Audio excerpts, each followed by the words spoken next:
หารทางของเจ้าคือหมู่บ้านเศรษฐีในชนบทพี่น้องเนาะตามเข้าหรือว่าบอนซ้อมเข้าถือว่าเข้านี่ปีหนึ่งบ่ต่ำกว่าปีละ100-200กระสอบโดนบ่จังแล้วนี่เงินหลังนี่3 เดือน3 เดือนเนาะขึ้นไปเขตละโบยหนองม้าบ้านทงเป็นเขตป่าสงวนทุกสิ่งทุกอย่างสัตว์สาบาสิ่งนี่แหละคือหอพักของบรรทุกนี่ตอนบรรทุกสอนสมัยแต่ก่อนบรรทุกยังบ่ทันเฮ็ด YouTube เทื่อดอกเนาะก็เห็นหมู่บ้านจังซี่ก็เห็นไปซื่อๆแต่ว่ายังบ่ทันเกิดจินตนาการเพราะว่าบรรทุกตอนนั้นอยู่แต่บ่อนเก่าเนาะตื่นสมาเนาะนึ่งข้าวเป่าไฟล้างหน้าล้างตาแล้วก็ลงไปสอนย่างแต่นี่ลงไปพุ่นนะตอนนั้นยังบ่มีรถเทื่อเลย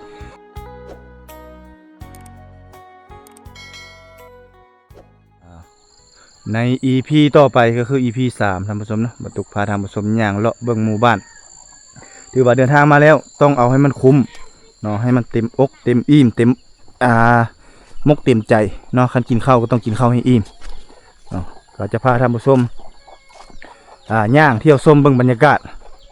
ของหมู่บ้านอีกคือเก่าพี่น้องเนาะ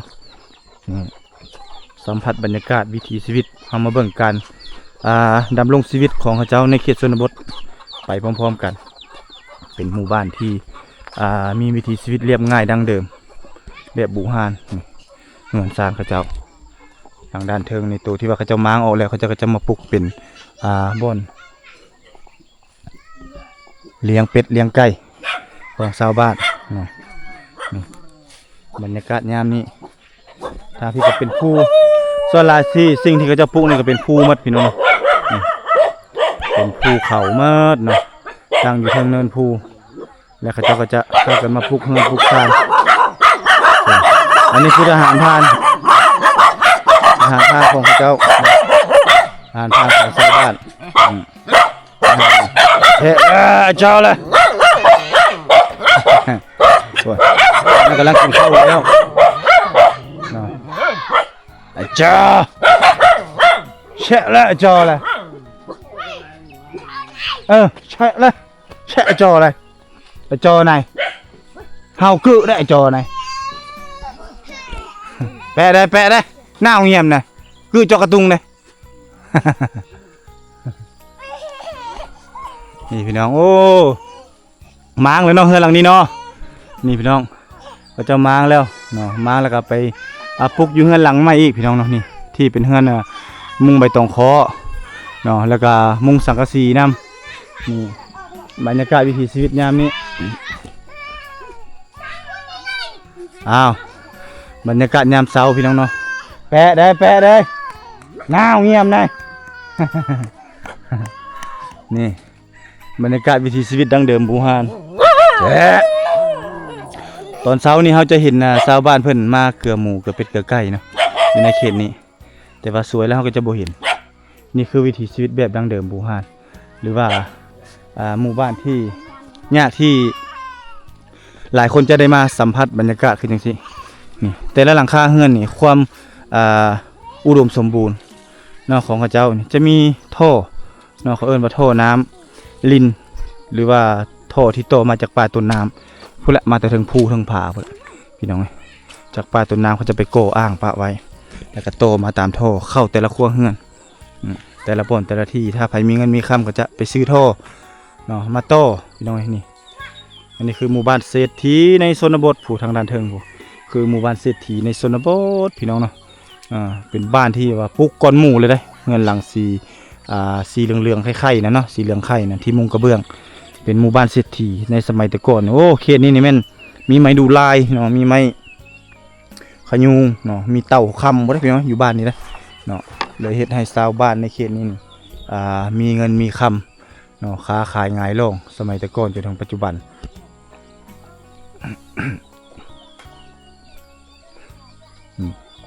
บ้านเฮือนของเพิ่นก็สิประมาณนี้หมู่บ้านดังเดิมบูฮานมีภูเขากายภูเขาปีนภูตัวนี้ไปก็จะเป็นลงภูขึ้นภูแล้วก็ลงภูขี่ไปฝากปูนไกลๆพุ่นเนาะนี่เขาเอิ้นว่าเป็นบ้านพักเกินและภูตัวนี้มีชื่อว่าบ้านภูพักเกินพี่น้องเนาะอันนี้เขาเอิ้นว่าภูพักเกินบ่าวตุกไปโทแต่ก่อนก็ขึ้นโทอยู่ทางเทิงหมดแหละเฮาแนมไปแนมจากเทิงภูยอดตัวนั้นเนาะเฮาแนมไปเฮาจะเห็นภูยอดภู2อันที่มันเป็นแง่ขึ้นจังซี่พี่น้องเป็นแง่แล้วมันประจวบลงมาทางเครื่องกลางเนาะอยู่ทางด้านเทิงพุ่น และสัญญาณมันจะมาตามนั้นเลยตามซอกนั้นเลยตามที่บ่ตุกคิดพี่น้องเนาะและสัญญาณอยู่เทิงนั้นจะมีอยู่2ขีด1 2ขีดเล่นไปเล่นมาเวลาเราอยากไปโทรหาครอบครัวก็ขึ้นไปโทรอยู่เทิงพุ่นเนาะเป็นสัญญาณโทรเบอร์ทั่วไปก็โทรบ่ได้ต้องเป็นเบอร์ตั้งโต๊ะที่แบบมีสายบ่แม่นไร้สายได้เนาะเป็นตั้งโต๊ะ Unitel แต่ยุคสมัยแต่ก่อนๆที่ Unitel บริษัท Unitel เข้ามาตั้งอยู่ในลาวเนาะสมัยนั้นที่บ่ตุกขึ้นไปโทรหาครอบครัวอยู่ทางด้านเทิงภูโทรหาพ่อหาแม่เนาะตอนยังบ่ทันได้สร้างครอบครัวเถื่ออันนั้นคือความยุ่งยากในการเดินทางเข้ามาอาศัยหรือว่าเข้ามาพักพิงมาสอนลูกสอนหลานอยู่ในเขตชนบทเนาะในช่วงนั้นแต่มาถึงปัจจุบันนี่ก็ยังคือเก่าพี่น้องเนาะสิ่งที่คือเก่านั่นก็คือสัญญาณแล้วก็ไฟฟ้าแต่ไฟฟ้านี่ก็เพิ่นก็จะมีโซลาร์เซลล์เข้ามาให้เนาะมีโซลาร์เซลล์เข้ามาให้แต่ละครัวเรือนแต่ความแตกต่างกันนี่แหละบ้านเรือนแต่ละบ้านแต่ละที่ก็ปรับเนาะถึกปรับดินดอนต้นหญ้าแล้วก็ขยายเนาะขยายตานางเฮ็ดให้มีเฮือนมีซานหลังงามเนาะมีรถอีกในหมู่บ้านนี่คือสิแม่นเฮือนน้อยซึ่งเป็นเฮือนของนักเรียนบ่ตุกเองเนาะมีรถใหญ่คันเดียวของหมู่บ้านเนาะมีเพียงคันเดียวเลยในหมู่บ้านนี้บ้านเพิ่นนี่ก็จะเป็นบ้านเนินภูเนาะพี่น้องเนาะปุกเฮือนก็คือดังที่เห็นนํกันนั่นเป็นภูอ้อมรอบทั้งสองฝากนี่เด้เป็นภูดินภูหินแน่เขาเจ้าก็จะเลือกปุกตั้งถิ่นฐานลำนาวไผ่เนาะเป็นแบบหมู่บ้านคนโดยนะในสมัยแต่ก่อนอันนี้เป็นเฮือนเก่าแก่ดั้งเดิมมันน้อยก็ถือว่าบ่ตุกแต่บ่ตุกมากก็เห็นอยู่นี่เลยเนาะอันนี้คือเฮือนของชาวบ้านในชนบทนี่แล้วก็มีรถคือสิแม่นคันเดียวในหมู่บ้านพี่น้องเนาะนี่หรือว่าเศรษฐีในชนบทไปทางใดอันนี้เบิ่งเล้าเข้าเพราะเล้าเข้าอีพ่ออีแม่เล้าพี่น้องเอ้ยนี่เล้าเข้านี่สุดยอดเลยความใหญ่ถือว่าอ่างเข้าอ่างป่าอยู่นี่ละเนาะอ่างเข้าอ่างป่าของชาวบ้านอันนี้เป็นขอบเขตเฮือนของน้องทรายเพิ่นขอบเขตเฮือนซานตัวนี้คือซีเมนต์บ่อนเมียของไอ้น้อยเนาะหรือว่าน้องทรายหรือว่านักเรียนของประตูนี้เกิดลูกเขาจะปลุกเฮือนต่างเขาจังสิเนาะ3 วัน 7 วันเขาจึงจะให้ขึ้นอยู่เฮือนไปทางไหนวิละบ่ไปอันนี้แม่นคกตามเข้าหรือว่าบอนซ้อมเข้าของเพิ่นเนาะถือว่าเพิ่นเฮ็ดสะอาดสะอ้างดีมีบอนมีระเบียบจบงามเลยทางด้านเทิงทางด้านลุมเป็นห้าเกลือหมูเนาะและเป็นคอกหมูทางด้านเทิงบอนเลี้ยงไก่แล้วก็บอนตามเข้าในยามหน้าฝนก็สิประมาณนี้เฮ็ดให้มันสะอาดสะอ้างเวลาแขกคนมาหรือว่าเวลาเฮาอยู่นี่แหละในปัจจุบันนี้มันก็อาจจะสะอาดเนาะบ่เปื้อนอันนั้นคือหัวคิดของชาวบ้านในชนบทนี่อันนี้คือซิเมนต์ลูกชายของไอ้น้อยเนาะพี่น้องเนาะนี่อันนี้คือเงินเพิ่นพ่อเพิ่นบ้านชวนนี่บรรยากาศยามเช้าเนาะสัมผัสบรรยากาศวิถีชีวิตแบบดั้งเดิมบูฮานเนาะสบายดีโอ้มาอีกเลยได้หนิได้ มาเรื่อยๆไม่ได้ให้หน้าตาก้าปีนี้ยังบ่ทันดำเลยโอ้ฝนบ่ตกเนาะกายโลดแบบนี้ขมังโลดพี่น้องไงอันนี้เล้าเข้าไปเนี่ยนี่คือ3เล้านี่บ้านชวนเล้าเข้ามื้อนั้นเนาะโอ้มีแต่เล้าบักใหญ่พี่น้องเอ้ยโอ้หาฟืนหารัวมาไว้เลยเนาะสบายดังแนมฝนเนาะโอ้ตัวนี้นี่เฮ็ดตั้งนั่งตัวนี้คักได้นี่ได้นี่พี่น้องคักเลยนี่เฮ็ดตัดก็คักละผ้าเป็น 4J อ๋อเฮ็ดตั้งนั่งโอ้คักเลยนี่โอ้เราจัดระบบระเบียบคักพี่น้องเนาะทางถุนบ้านใต้ถุนบ้านนี่จะเป็นบ่อนเมียนฟืนเพราะว่าช่วงฤดูฝนนี่หาฟืนยากเนาะเราต้องมีบ่อนเมียนฟืนถ้าฟืนเปียกก็บ่ได้นี่คือโซนเล้าเข้าพี่น้องโซนเล้าเข้าที่มุงใบตองคอเป็นหมู่บ้านเก่าแก่ดั้งเดิมนี่เล้านี่เพิ่นก็เล้าบักใหญ่ๆเลยนะพี่น้องถ้าเทียบใส่เขตอื่นก็สิเป็นเฮือนพุ่นแหละอยู่ว่าใหญ่กว่าเฮือนได้เนาะนี่มีคอกหมูเนาะมีคอกไก่มีจักรปั้นข้าวปักจันเอาจักรปั้นมาปั้นข้าวพี่น้องเนาะนี่นะหรือว่าสีข้าวเมืองใดบ่มีน้ำมันหรือว่าไฟดับ เนาะเขาเจ้าก็จะนี่ตำเอามีครกตำข้าวเรียบร้อยหรือว่าครกซ้อมมือตัวนี้ปึกเลยแหละนี่อันนี้คือบนไว้เข้าของชาวบ้านผู้หลังบักใหญ่เลยพี่น้องบ่เป็นน้อยๆเลยเพื่อเฮ็ดเราได้ใหญ่ซำนี้ถือว่าเข้านี่ปีนึงบ่ต่ำกว่าปีละ100 200กระสอบพุ่นเลยในหมู่บ้านแสดงถึงความดุมั่นขยันเพียรพร้อมพี่น้องเอ้ยอันนี้มันห้างเกลือหมูก็ยังแบบบูฮานอยู่ก็จะยังใส่ไม้เนาะมีอยู่2เล้า3เล้ามาปลูกอยู่จุ่มๆกันพี่น้องถือว่าเป็นเฮือนใหญ่เฮือนงามเฮือนคักนี่ทางด้านนี้ต้นพร้าวเป็นเอกลักษณ์เลยนี่นะนี่เขาจะปลูกต้นพร้าวเรียนลายใส่ที่นี่แล้วก็เอาแท่งน้ำมาตั้งอยู่นี่เนาะอ่างน้ำมาตั้งอยู่นี่พากันมาอาบอยู่นี่เพื่อจะให้ต้นไม้ต้นพร้าวนี่งามหรือว่าให้มันเป็นมากเนาะประมาณนี้พี่น้อง โอ้ปีนี้นี่เนมไปแล้วยังขาวจุกโพกมันเนาะยังบ่มีไผดำให้ไถนาเลยมีแต่ไถปีนไว้ซื่อๆจักเดือนใดจะสิได้ดำเนาะแบบนี้เนาะหมดไรเลยเป็นนี่แล้วยากเติบแล้วปีนี้ถือว่ากะเอากินแล้วกินมาแล้วเด้อขอบใจไปเลาะอีกก่อนโอกาสหน้าอีกโอกาสหน้ามายามอีกเด้ออ้าวนี่พี่น้องว้าวเสาเฮือนนี่ก็อีโพอีบิเสาเลยนี่เนาะนี่เสาหน้า30เป็นนี่นะแม่นบ่หน้า30เนาะปาโตสุดยอดเนาะเพื่อสิเอามาฮอดเฮือนนี่ก็พอแห้งแล้วพี่น้องเอ้ยนี่คักอีหลีโอ้เจ้าบ่เจาะเนาะเจาะเครื่องกลางเลยเฮ็ดบัดนี้เอาเนาะบากเอาได้เพิ่นเฮ็ดนี่พี่น้องเจาะไปสร้างเขาที่ท่านนั่นสร้างขี้คานโอ้จ้างสร้างมาแต่ทางใดนี่สร้างกระโต๊ะสร้างกระโต๊ะบ่มาเฮ็ดนี่โอ้เอาถามก่อนกระเทินแล้วถามก่อนอย่าเฝ้าไปเสานี่แหละจักต้นทั้งหมดนี่ลายต้นนั่นน่ะเอาต้นช่องเสาอิงตามเสาเดียวโอ้ต้นนึงแล้วได้2เสาโดยนี่พี่น้อง3 6 9 12เสาทั้งหมดเนาะโดยรอบนึงนี่เอามานี่จักต้น2เสารอบนึงได้แต่2เสารถไถได้รถไถบ่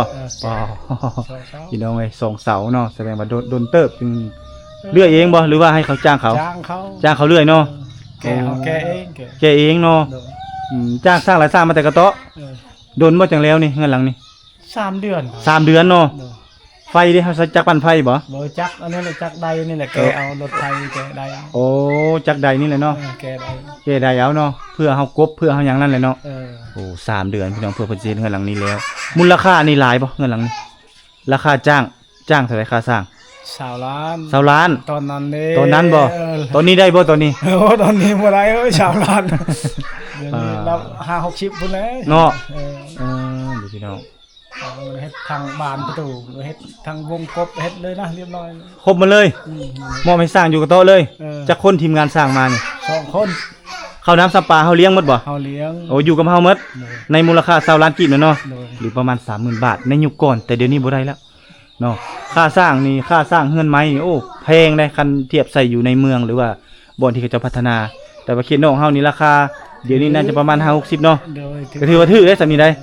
นี่พี่น้องถือว่าได้เฮือนหลังบักใหญ่เลยเนาะบ่ธรรมดาเขาเอิ้นว่าเศรษฐีในชนบทเอาไปแข็งแรงอีกทีนึงบันชวนเด้อไปก่อนไปพี่น้องอันนี้เฮาได้สัมภาษณ์อ้ายพี่เพิ่นเนาะหรือว่าเฮาเอิ้นว่าพ่อสบู่เนาะเป็นอ้ายฮักอ้ายแพงอยู่บ้านห้วยแฮดนี่แหละเนาะมาแต่เทื่อมากินข้าวเฮือนน้ำเฮือนเพิ่นนี่แหละอันนี้เขาเอิ้นว่าความสัมพันธ์มิตรไมตรีที่ดีต่อกันพี่น้องเนาะเฮามาทุกครั้งเฮาก็มาเยี่ยมมายามทามข้าวพ่อแม่พี่น้องเนาะชาวบ้านอยู่ในเขตชนบทนี่หมู่บ้านเส้นทางพี่น้องเนาะเส้นทางนี้เขาเจ้าไปบ้านผักเกินเนาะเว้าอีกทีนึงก็คือไปบ้านผักเกินได้เนาะออกไปใส่บ้านบะลางเนาะแล้วก็เลี้ยวขวาขึ้นไปใส่บ้านแจ้งขึ้นไปใส่จโนนขึ้นไปใส่ตะลัวหรือว่าเฮาจะไปซื้อออกผักเกินแล้วไปซื้อฮอดบะลางแล้วเลี้ยวกลับลงเนาะก็ไปหาบ้านควายแม่บ้านปลาซิวเนาะลงไปบ้านมันจะมีบ้านน้ำจลาหรือว่าจุดสุ่มน้ำจลาในเมื่อก่อนนั้นเนาะแล้วก็เลี้ยวขวาอีกขึ้นไปเขตหนองม้าไปหนองม้าก็ได้เนาะแล้วก็ไปมันจะมีบ้านหนองม้าบ้านทงเนาะขึ้นไปเขตละโบยหนองม้าบ้านทงแล้วก็บ้านปากทงเข้าไปฮอดพุ่นแหละละงีสุดชายแดนลาวเวียดนามหรือกลับลงมาก็กลับมาฮอดกระเตาะคือเก่าก็โค้งลงไปทางนี้ก็ฮอดกับบ้านกระเตาะเนาะก่อนจะฮอดกระเตาะก็สิมีหลายๆบ้านอยู่ท่านผู้ชมเนาะก็เป็นบ้านทางแบงเนาะ แล้วก็บ้านมันจะมีหลายหมู่บ้านท่านผู้ชมเนาะชื่อบ่หมดเนาะในเขตเมืองบุรพานี่นะมันก็จะเป็นถ้าเส้นทางสะดวกสบายนี่ก็จะไปฮอดจดถึงกันหมดเลยในหมู่บ้านนี้เนาะอันนี้นี่เขาเจ้านี่1 2 3สิเป็นไอ้น้องกันพี่น้องเนาะเป็นไอ้น้องกันหรือว่าเป็นสายเลือดอันเดียวกันอยู่ในหมู่บ้านนี่มีแต่เงินหลังงามๆพี่น้องเอ้ยที่เขาเจ้าเฮ็ดที่เขาเจ้าสร้างปลูกสร้างมานี่แหละคือสิ่งที่บรรทุกอยากมานำเสนอในบรรยากาศยามหน้าฝนที่มีวิถีชีวิตแบบดั้งเดิมเฮาก็อยากมาให้พาท่านผู้ชมมาสัมผัสบรรยากาศเนาะมาเที่ยวมาชมมาเบิ่งหลายแง่หลายมุมมาเบิ่งฮิตของประเพณีมาเบิ่งการดำรงชีวิตของชาวบ้านในแต่ละพื้นที่ว่ามันคือกันบ่แตกต่างกันบ่เนาะแล้วก็มาเยี่ยมมายามถามข้าวเนาะพี่น้องเนาะป้องปายอยู่ในเขตชนบทโดยเฉพาะทางบ้านห้วยแห่นี่เนาะที่เพิ่นกำลังนี่แหละไปเวียกไปงานไปให้ไปสวนเนาะบ้านชวนไปทางใด ไปทางใด ไปเห็นหัวเนาะนี่แสดงถึงความดุมั่นพี่น้องเอ้ยไปเฮ็ดหัวเฮ็ดให้เฮ็ดสวนโอ้อันนี้คือเส้นทางไปเส้นทางสุดเนาะไปใส่ห้วยเลิกห้วยละเปินเนาะแล้วก็ไปใส่เขตป่าสงวนแห่งชาติอะไรพี่น้องเนาะเป็นเขตป่าสงวนได้ไปนี่เนาะขึ้นกับองค์การสหประชาชาติเลยตัวนี้เนาะเป็นเขตป่าสงวนทุกสิ่งทุกอย่างสัตว์สาบาสิ่งจะไปทางนี้เนาะแล้วก็ข้ามไปพุ่นก็จะเป็นบ้านละวิงละเวินพี่น้องเนาะบ้านละวิงละเวินก็ขึ้นกับเมืองเซโปนติดกับชายแดนลาวเวียดนามคือเก่าเนาะมันจะจุกันหมดอันนี้คือเส้นทางแล้วก็ออกไปนี่ก็จะมีให้มีนาเนาะจนฮอดตีนผู้ตีนผาพุ่นแหละพี่น้องนี่ปีนี้ตั้งปีกายเนาะชาวบ้านพากันนั่งกระปูกระปกอยู่เนาะบ่ได้ดำให้ไถนาเนาะปีนี้เนาะบ่มีน้ำเนาะพากันนั่งกระปูกระปกอยู่บัดนี้เนาะ อาเจ้าบ่เอาอาเจ้าบ่อาเจ้าบ่ฮู้ลูกนี่ล้านบ่เจ้าเนาะเจ้าให้ดาบเราเยอะ ระบรูเลยเจ้าก่อนเลี้ยวแล้วภาษาเลี้ยวแล้วล้านเนาะบ่ได้ไปเวียกไปงานใส่แล้วเนาะ เป่าฉลาดอดดงนะบ่ได้ไปใส่ เพิ่นละหายไป เพิ่นบ่ได้ไปใส่พี่น้องเนาะเพิ่นอยู่เฮือนนี่แหละมื้อนี้บ่ได้ไปหากินบ่ เบิ่น บ่ได้ไปเนาะ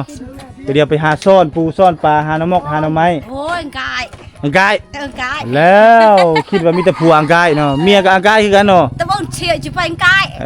บ่มีป่าเพิ่นละขี้คร้านว่ะขี้คร้านไปหาก็บ่ได้เพิ่นว่าไปหาหน่อไม้เอาหาลูกไม้เอาเฮ้ยชั่วบัง บางรอบางอ่ะไอ้มอยก็เบิ่นน่ะบาง เนาะ อุ้ย ไปใกล้ๆนี่ก็หลายเพิ่นว่าเอาบังนี่บ่อึดเพิ่นว่าเมื่อยกินแล้วเพิ่นว่า จ้าตลอดบาง เด้จะ ตลอดแล้วจ้าบาง อิดเป็นบัตรหยังก็บัตรงองนี่ โจรนะ บัตรโจรน่ะ บัตรงอง ตะเมนเนาะบัตรงองเนาะ บัตรโจร บัตรโจรบัตรโจรแล้วพักกูดพี่น้องโอ้ยเว้าผิดล่ะ เท่าบัตรงอง บัตรงองเราอยู่ตามให้พุ่นเนาะตามชไรพุ่นเนาะหลายตัวนั้นเนาะบัตรงองอันนี้บัตรโจรพุ่นว่าเอ้า hai giờ lại giờ chào là ba hay nhìn là bấm là ก็โอ้ยไผสิถ่ายเช้าเนาะ ba hay là nhìn là bấm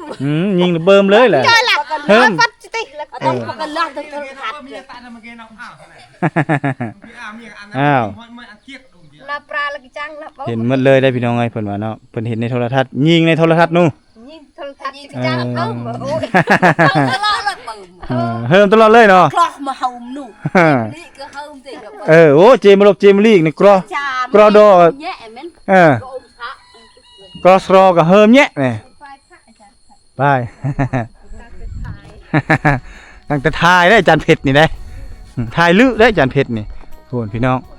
มาเตตักน้ำพี่น้องเนาะนี่คือซีเมนลูกของไอเลียดป่ะนี่มาแต่ตักน้ำตักในเนาะเด็กน้อยๆนี่ถือว่าเป็นเวียกเป็นงานหมดแล้ว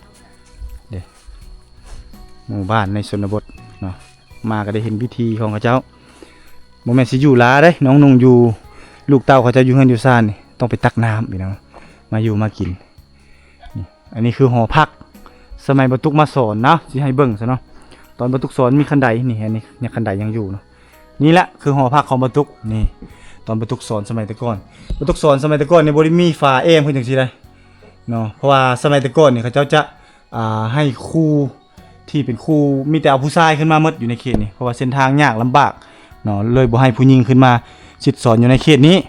เนาะจะเป็นแต่เอาฮับแต่ครูผู้ชายขึ้นมาและหอพักในไผขึ้นไปก็ล่วงได้หมดเลยเนาะจะบ่มีฝา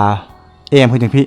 เนาะจนบรรทุกออกจากสอนน่าจะประมาณ 4-5 ปีเขาเจ้าก็เลยมีเอาครูผู้หญิงขึ้นมาประจำอยู่พี่เลยคันห้องคันส้วมเพิ่นจังซี่ไว้เนาะเพื่อป้องกันเนาะเพราะว่าผู้หญิงผู้หญิงนอนกลางค่ำกลางคืนเนาะหรือว่าป้องกันหลายสิ่งหลายอย่างพี่น้องเนาะแต่ว่าตอนสมัยบรรทุกอยู่นี่บ่มีเลยเนาะอยู่แบบนี้แหละเนาะถือว่ากระมุงกระเบื้องอยู่เด้เนาะเวลาลมพัดมานี่พี่น้องเนาะลมตีลมพัดเข้ามานี่โอ้ยหนาวยามหนาวนี่เนาะยามฝนนี่นอนคดก็จูดอยู่พี่น้องเอ้ยเนาะถือว่าลำบากอยู่ในเขตชนบทในช่วงที่บรรทุกมาสอนเนาะมาสิมาสอนแต่ตอนนั้นบรรทุกยังบ่ทันเฮ็ด YouTube เทื่อดอกเนาะก็เห็นหมู่บ้านจังซี่ก็เห็นไปซื่อๆแต่ว่ายังบ่ทันเกิดจินตนาการเพราะว่าบรรทุกตอนนั้นอยู่แต่บ่อนเก่าเนาะตื่นสมาเนาะนึ่งข้าวเป่าไฟล้างหน้าล้างตาแล้วก็ลงไปสอนย่างแต่นี่ลงไปพุ่นนะตอนนั้นยังบ่มีรถเทื่อเลยตอนบรรทุกมาสิสอนยังบ่ทันมีรถเทื่อเนาะแล้วก็มาเขตนี้ก็ถือว่ามาสอนเนาะมาสอนนักเรียนเฉยๆเนาะอยากเมื่อน้ำหมู่เฮาก็ต้องอาศัยนี่แหละขอเมื่อน้ำเขาเจ้านี่จุดบนนี่ก็จะเป็นจุดบนหนึ่งเข้าก็จะอยู่นี้เนาะไปใส่พอแล้วฮะไปยิงปลาบ่ใส่เบิ้งแน่น่ะเบิ้งแน่ดู โอ้หน้ากากมาหน่อยเบิ้งแน่โอ้อันไหนได้คือยิงแน่โอ้อันนี้หน้ากากดำปลาไปดำอยู่ใส่ปลาอยู่ห้วยบ่ฮะเดือตูมเดือยังไปดำปลานี่เดือก็เดือกรองอันนี้หน้ากากดำปลาเนาะเพื่อป้องกันบ่ให้เสพตาเมืองเวลาลงน้ำนี่ตัวนี้เป็นหน้ายิงตัวนี้เนาะหน้ายิงปลาได้นี่เขาจะเฮ็ดดำเลนนี่เนาะนี่มือวันว่างๆพากันไปหาปูหาปลาเนาะเด็กน้อยๆสำนี้พ่อแม่ไปให้ไปหน้าไปสวนเด็กน้อยนี่ส่วนกันไปหาปูหาปลาอันนี้คือจินตนาการเนาะหรือว่าวิถีชีวิตของเขาเจ้าเนาะก็สิแบบเรียบง่ายดั้งเดิมเพิ่นจังซี่อ้าวนี่แหละพี่น้องก็คือวิถีชีวิตที่บรรทุกมีโอกาสเดินทางมาเก็บเอารูปภาพบรรยากาศไปทางใดบ่เลยบ่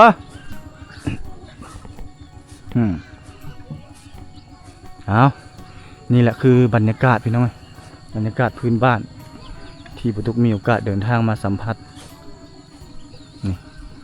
จุดนี้เป็นจุดที่สวยงามเนาะแต่ว่าเสียดายที่ว่ามันมืดฟ้าครึ้มฝนฟ้ายังบ่เปิดก็เลยบ่ได้เห็นบรรยากาศเท่าที่ควรที่เดินทางขึ้นมาสัมผัสนี่เนาะ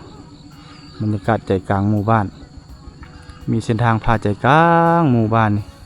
แล้วก็มีเฮือนมีซานของเพิ่นรอโอ้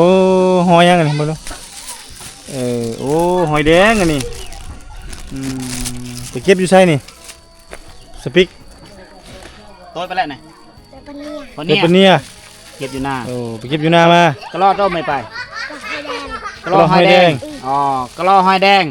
กระแลงหอยดอก ระรอกกระรอกยัง กระแลงหอยดอก ยังมีกระรอกหอยแดงอยู่เนาะอันนี้คือเฮือนไอ้ฮักพี่น้องเนาะก็คือเฮือนไอ้เรียงโอ้ปุกเฮือนใหญ่เลยเฮ็ดยังพากันเฮ็ดยังนี่กินข้าวจะโดยบ่พอแล้วอันปีอันปลาใหม่ปอนึมปอสไลบ่จะโดยกับยังนี่โอ้กับปลากินข้าวเนาะเจ้าลูกไซล่าบ่บ่แม่นไผลูกไซล่านี่บ่โอ้อันนี้ลูกไซล่าจักคน7คนบ่โอ้ลูกเพิ่น7คนพี่น้องเนาะนี่อันนี้บ่แม่นบ่อันนี้ก็แม่นบ่แม่นลูกไผนี่ลูกแซวโอ้อันนี้นี่ก่อนมาแซวนี่เนาะนี่พี่น้องลูกของนักเรียนบ่ตุกเองพุ่นนี่เนาะอันนี้กำลังจะโดยเนาะกำลังกินข้าวกินนี่พี่น้องนี่คือป่านี่เพิ่นหามาแต่ไปหามาแต่ใส่ป่านี่ไปใส่โมงบ่ดำปลานี่แหละเนาะคือสิได้มาจากตัวนี้แหละเนาะโอ้กำลังสิไปดำปลาบ่บ่ายฮะเจ้าสิไปดำปลาบ่อันนี้ดำเป็นแล้วบ่นี่เป็นแล้วเนาะโอ้ได้ลายบ่ไปแต่ละเทื่อนี่ฮะเพิ่นไปแต่ละเทื่อได้ลายบ่ได้อยู่บ่ป่าไปแต่ละเทื่อนี่ได้เนาะได้จากตัว 2-3 ตัวอืมพ่อแม่เพิ่นบ่อยู่เลยพี่น้องไปหมดเนาะ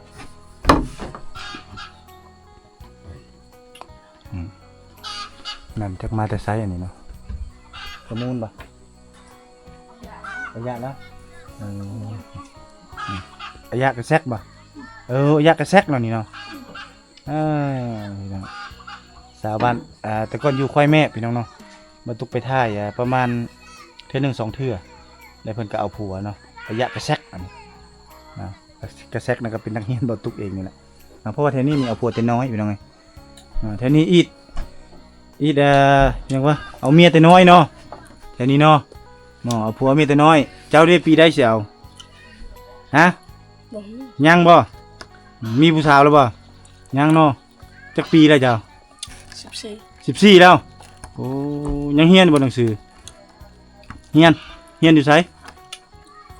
โอ้ไปเฮียนกระเตาะดีตั้งใจเฮียนเด้ออย่าฟ้าเอาเด้อเมียเด้อไปหาเงินหาค่ำเลี้ยงพ่อเลี้ยงแม่ก่อนปลูกเฮือนหลังใหญ่ๆโลดเอาเมียแถวในเมืองพุ่นจังสบายเนาะ เอาท่านผู้ชมเนาะสำหรับคลิปวิดีโอนี้ใน EP ที่3ถือว่าจนเมื่อยพี่น้องเมื่อยแหละเลยแหละเนาะในการเดินทางมาเก็บเอาภาพบรรยากาศวิถีชีวิตของชาวบ้านอยู่ในเขตชนบทโดยเฉพาะทางบ้านห้วยแฮดเมืองบุรพาแขวงขมวนซึ่งเป็นหมู่บ้านชนเผ่าบรูที่ตั้งอยู่ท่ามกลางหุบเขาวิถีชีวิตของเขาเจ้าแบบอยู่แถวนี้ถือว่าเรียบง่ายเนาะมีคนเฮ็ดไร่เฮ็ดนาแต่ส่วนหลักก็จะเฮ็ดนาเพราะว่านาแถวนี้นี่เปรียบเหมือนอ่างข้าวอ่างปลาของเขาเจ้าเนาะเฮ็ดนาประมาณไร่2 ไร่ก็สิได้อยู่ประมาณ7-80-500-200 กระสอบถือว่าหมู่บ้านนี้เป็นหมู่บ้านที่เป็นอ่างข้าวอ่างปลามีให้นาตากาที่อุดมสมบูรณ์เนาะอาหารการกินก็พอได้อยู่ได้กินเนาะอยากกินปูกินปลาก็ลงห้วยลงห้องเนาะอยากกินสัตว์ป่าอย่างก็พวกแหละเข้าป่าเข้าดงหากินก็ฮอกกระเตหรือว่ากินนูวอกนูวายไปเนาะตามพื้นเพตามวิถีชีวิตแบบพื้นบ้านที่บรรทุกได้มีโอกาสเดินทางมาเก็บเอาภาพบรรยากาศหมู่บ้านบูฮานดังเดิมที่ตั้งอยู่แถบชนบทติดตะเข็บชายแดนลาวเวียดนามซึ่งหมู่บ้านแห่งนี้เอกลักษณ์ก็คือจะมีเฮือนมุงใบตองคอเป็นเอกลักษณ์ของหมู่บ้านแล้วก็มีการพัฒนาหมู่บ้านเนาะเริ่มขยายพื้นที่พื้นเพเนาะมีลูกมีหลานเขาเจ้าก็เริ่มขยายมีครอบมีครัวแล้วก็ขยายออกไปทางด้านนอกพวกแหละจากบ้านน้อยกลายเป็นบ้านใหญ่เนาะซึ่งหมู่บ้านนี้ตั้งอยู่ท่ามกลางหุบเขาเนาะเป็นหมู่บ้านที่เคยเป็นบ่อนดัดสร้างของนักโทษในสมัยก่อนเอามาขุดให้เศร้าหน้าจนนี้แหละมีต้นไม้ต้นม่วงต้นมีเนาะครบกำหนด 3-4 ปีเขาเจ้าจึงได้ปล่อยกลับคืนแล้วสิ่งที่ยังเหลืออยู่ก็คือมีชนเผ่าบรูเนาะชนเผ่าบรูตีที่นี่แหละย้ายเข้ามาตั้งถิ่นฐานอยู่ในหมู่บ้านแห่งนี้จนกลายเป็นบ้านใหญ่ในชนบทธรรมสมเนาะอันนี้ก็เป็นคลิปที่บรรทุกได้มีโอกาสเดินทางมาเก็บเอาภาพบรรยากาศวิถีชีวิตหวังว่าคลิปวิดีโอของบรรทุกนี้จะแบ่งปันความสุขแบ่งปันความรู้กับท่านผู้ชมทุกท่านที่เข้ามาติดตามรับชมรายการทาง2 วิถีลาวของบรรทุกนี้บ่น้อยกว่าหลายพบกันใหม่คลิปหน้าท่านผู้ชมสำหรับคลิปนี้บรรทุกขอลาไปก่อนสบายดี